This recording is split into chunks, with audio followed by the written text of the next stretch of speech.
तो आज बात करते हैं एक ऐसे महान योद्धा राजा की जिन्होंने सिर्फ लड़ाइयां ही नहीं जीती बल्कि एक पूरे साम्राज्य की नींव रख दी। उन्होंने शासन की एक ऐसी मिसाल पेश की जो आज भी इतने सालों बाद भी हम सब के लिए एक प्रेरणा है। जी हाँ, हम बात कर रहे हैं छत्रपति शिवाजी महाराज की। उनकी उस अदम्य भावना और स्वराज के सपने को समझने के लिए चलिए जरा गहराई में उतरते हैं। चलिए समय में थोड़ा पीछे चलते हैं। साल था 1659। बीजापुर सल्तनत का जो शासक था अली आदिल शाह, उसने अपने सबसे ताकतवर और क्रूर सेनापति अफजल खान को एक मिशन पर भेजा। और मिशन बिल्कुल साफ था, शिवाजी महाराज को किसी भी कीमत पर खत्म करना है। सोचिए, ये एक ऐसा टकराव था जहां पूरे मराठा साम्राज्य का भविष्य ही दांव पर लग गया था। और जब हम कहते हैं कि भविष्य दांव पर था, तो इसका कारण था दोनों तरफ की ताकतों में जमीन आसमान का फर्क। देखिए, एक तरफ था अफजल खान, जिसके पास थी 10,000 घुड़सवारों की एक विशाल सेना जो पारंपरिक तरीके से लड़ने में माहिर थी। और दूसरी तरफ थे शिवाजी महाराज, जिनकी सेना छोटी थी लेकिन बहुत ज्यादा फुर्तीली थी, और वो ऐसे तरीके इस्तेमाल करते थे जो किसी ने सोचे भी नहीं थे। सच कहें तो ये वाकई एक बिल्कुल ही असमान लड़ाई लग रही थी। और ये खतरा कोई छोटा मोटा नहीं था, बहुत ही गंभीर था। क्योंकि अफजल खान का मिशन सिर्फ शिवाजी को पकड़ना नहीं था, नहीं, मिशन था उन्हें पूरी तरह से जड़ से खत्म करना। तो आप समझ सकते हैं, शिवाजी महाराज के लिए ये अब सीधे सीधे जीवन और मृत्यु का सवाल बन चुका था। तो अब माहौल में तनाव घुलने लगा था। अक्टूबर में दूतों के जरिए बातचीत का सिलसिला शुरू हुआ, बात आगे बढ़ी और आखिर में नवंबर की शुरुआत में तय हुआ कि अफजल खान प्रतापगढ़ किले के ठीक नीचे मिलने आएगा। और तारीख मुकर्रर हुई 10 नवंबर 1659। ये वो दिन था, वो फेटफुल बैठक जिसके बारे में हर कोई जानता था कि ये इतिहास की दिशा बदलने वाली है। और यहीं इसी मोड़ पर शिवाजी महाराज की दूरदर्शिता और उनके साहस ने सब कुछ बदल कर रख दिया।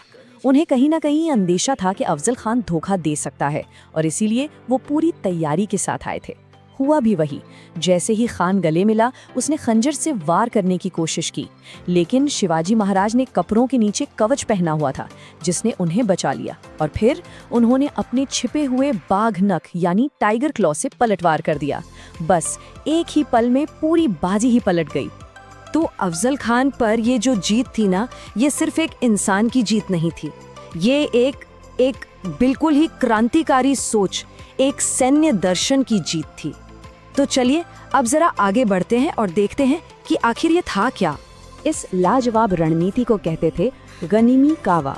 ये गुरिल्ला युद्ध का ही एक मराठा रूप था, जिसे शिवाजी महाराज ने एक नए लेवल पर पहुंचा दिया था, एकदम परफेक्ट कर दिया था। असल में यही उनकी पूरी सैन्य प्रतिभा का, आप कह सकते हैं, केंद्र था। और देखिए, गनीमी कावा का मतलब सिर्फ छिपकर हमला करना नहीं था, नहीं, ये उससे कहीं ज्यादा था। ये एक पूरी सोची समझी प्रणाली थी। इसमें इलाके की ऐसी समझ थी कि चप्पा चप्पा पता हो, बिजली की तेजी से अचानक हमले करना, दुश्मन की सप्लाई लाइन को ही काट देना, और सबसे बड़ी बात, आमने सामने की सीधी लड़ाई से बचना। और इन सब के ऊपर एक इतना मजबूत खुफिया नेटवर्क कि दुश्मन हमेशा एक कदम पीछे ही रहता था। यहाँ पर जो भूगोल था वही उनका सबसे बड़ा हथियार बन गया। ये जो सह्याद्री के ऊबड़ खाबड़ पहाड़ हैं, ये जो गहरी घाटियां हैं, ये सब उनकी सेना के लिए एक तरह से कुदरती किले का काम करते थे। वो यहाँ बड़ी बड़ी सेनाओं को आराम से फंसा लेते थे और फिर पलक झपकते ही गायब हो जाते थे। लेकिन रुकिए, शिवाजी महाराज की कहानी सिर्फ लड़ाइयों और रणनीतियों की नहीं है। उनके हर सैन्य अभियान के पीछे एक बहुत बड़ा सपना था, स्वराज का सपना, एक ऐसा आजाद राज्य बनाने का सपना जहां इंसाफ हो और जनता की भलाई सबसे ऊपर हो। और यही सपना 1674 में साकार हुआ, जब उनका राज्याभिषेक हुआ और वो आधिकारिक तौर पर छत्रपति बने। तो सवाल ये उठता है कि वो सिर्फ एक योद्धा से कहीं ज्यादा थे। आखिर वो किस तरह का राज्य बनाने के लिए लड़ रहे थे, उनका विजन क्या था? और उनका ये विजन उनके प्रशासन में साफ साफ झलकता है। उन्होंने अष्टप्रधान की स्थापना की। ये क्या था? ये 8 मंत्रियों की काउंसिल थी।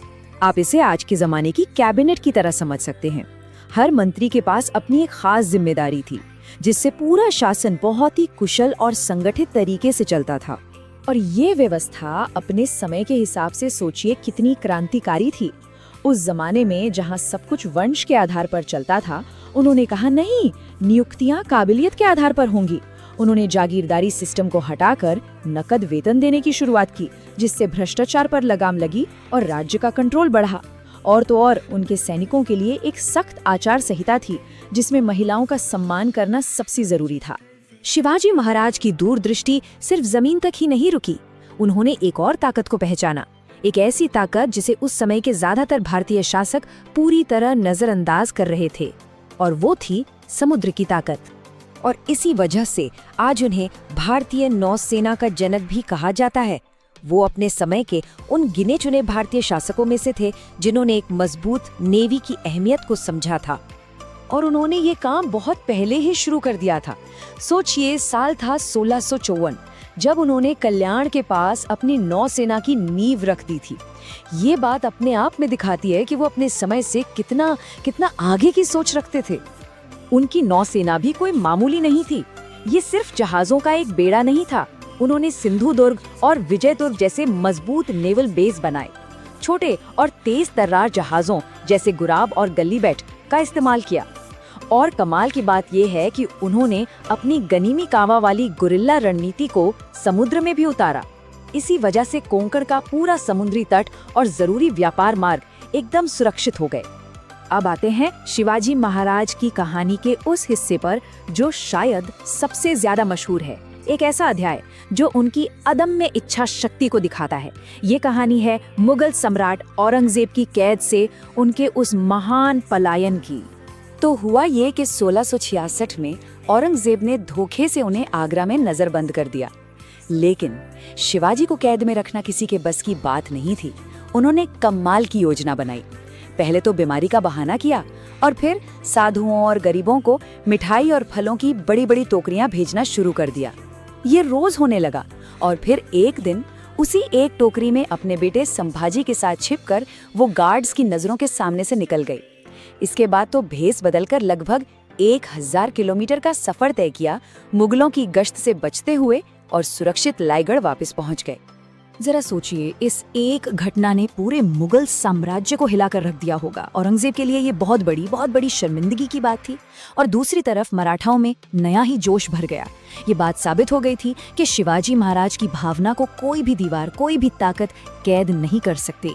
और आखिर में उनकी प्रतिभा का सबसे बड़ा सबूत शायद उनके सबसे बड़े दुश्मन के शब्दों में ही मिलता है। सम्राट औरंगजेब, उसने हताशा में, फ्रस्ट्रेशन में उन्हें पहाड़ी चूहा कहा था। ये एक तरह से अनजाने में ही उनकी तारीफ थी। ये मानना था कि शिवाजी को पकड़ना नामुमकिन है। तो छत्रपति शिवाजी महाराज की विरासत हमें यही सिखाती है कि अगर दूरदृष्टि हो, साहस हो और रणनीति सही हो तो कोई भी मुश्किल पार की जा सकती है और स्वाभिमान की जो लौ है उसे हमेशा जलाए रखा जा सकता है।